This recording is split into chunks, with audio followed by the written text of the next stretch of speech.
દર્શક મિત્રો, આઇકોન ન્યૂઝમાં હું અનુ સોની આપનું સ્વાગત કરું છું। સૌપ્રથમ નજર કરીશું આજના મુખ્ય સમાચાર પર।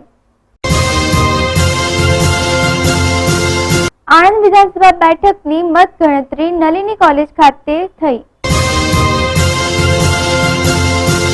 આણંદ વિધાનસભા બેઠક પર ભાજપનો ભગવો ફરીથી લહેરાતા નીકળ્યો વિજય સરઘસ। હવે સમાચાર વિગતવાર।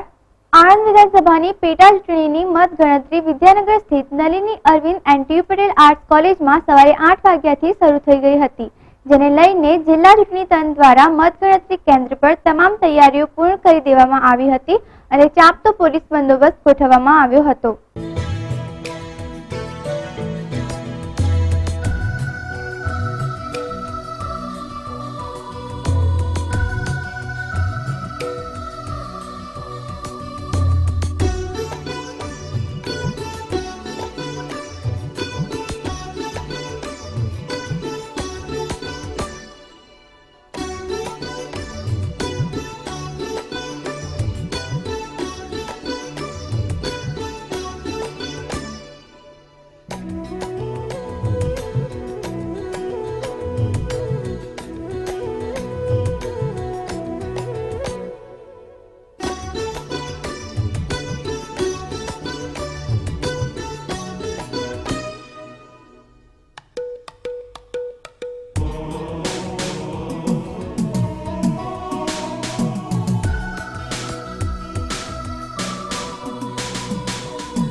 આણંદ વિધાનસભાની ચૂંટણીમાં 5 ઉમેદવારના ભાવિ ઈવીએમ મશીનમાં કુલ 1,49,841 મતદારોના મત હતા, જેમાં 252 જેટલા મત મતદાન મથકમાંથી આવ્યા હતા। ઈવીએમની મતગણતરીમાં 14 ટેબલ પર 70 કર્મચારીઓ ઉપસ્થિત રહ્યા હતા, તેમજ બેલેટ પેપરથી થયેલ મતદાનની ગણતરી મતગણતરી સેન્ટર ખાતે અલગ અલગ ટેબલ પર કરવામાં આવી હતી।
Bureau report icon news Vidyanagar.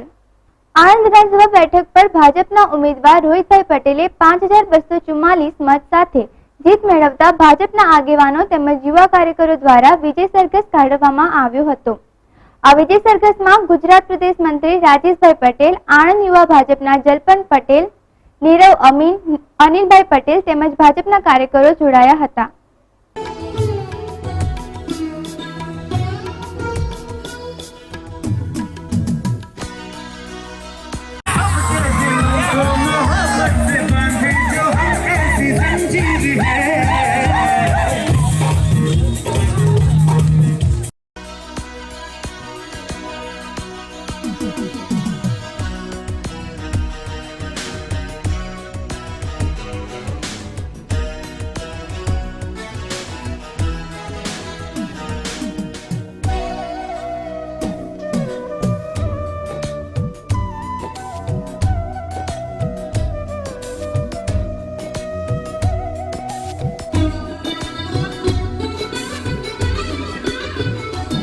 આ વિજય સરઘસ આણંદના વિવિધ વિસ્તારોમાં ફર્યું હતું અને વિજય બનેલા રોહિતભાઈ પટેલને લોકોએ ફૂલહાર કરી આવકાર્યા હતા।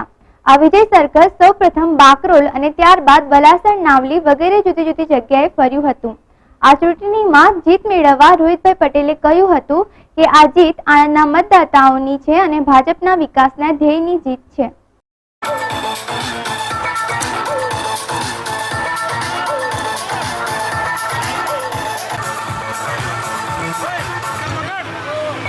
પેટા ચૂંટણીમાં આણંદના મતદાતાઓની આ જીત છે અને ભાજપના વિકાસના ધ્યેયની જીત છે એ મારો અભિપ્રાય છે અને હું મતદાતાઓનો ખૂબ ખૂબ ખૂબ આભાર માનું છું।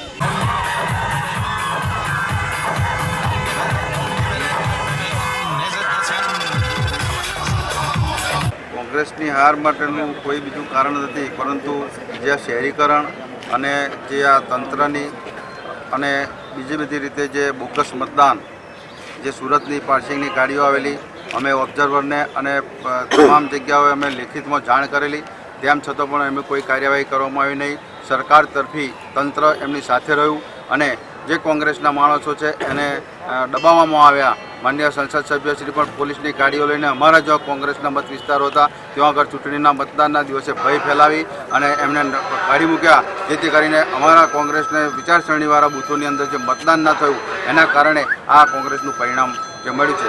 પરંતુ જે પ્રજાએ ચુકાદો આપ્યો છે એ અમે માથે ચડાવ્યો છે। આગામી દિવસોમાં કોંગ્રેસને વધુ મજબૂત બનાવવા માટે આ જિલ્લાની અંદર સંગઠનને ખૂબ મજબૂત બનાવે છે।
Bureau report icon news Anand. હવે નજર કરીશું આજની પોલીસ ડાયરી પર. આણંદમાં રહેતા પૂજાભાઈ સોમાભાઈ પ્રજાપતિ, જેઓના ઘરમાં એક અજાણી મહિલા 22 થી 25 વર્ષની જે ઘરમાં પ્રવેશ કરી તિજોરીમાંથી સોના ચાંદીના તથા રોકડ રકમ મળી કુલ 96,000ની ચોરી કરી લઈ જઈ ગુનો કરેલ છે. આ અંગેની ફરિયાદ પૂજાભાઈએ આણંદ ટાઉન પોલીસ સ્ટેશનમાં નોંધાવી છે.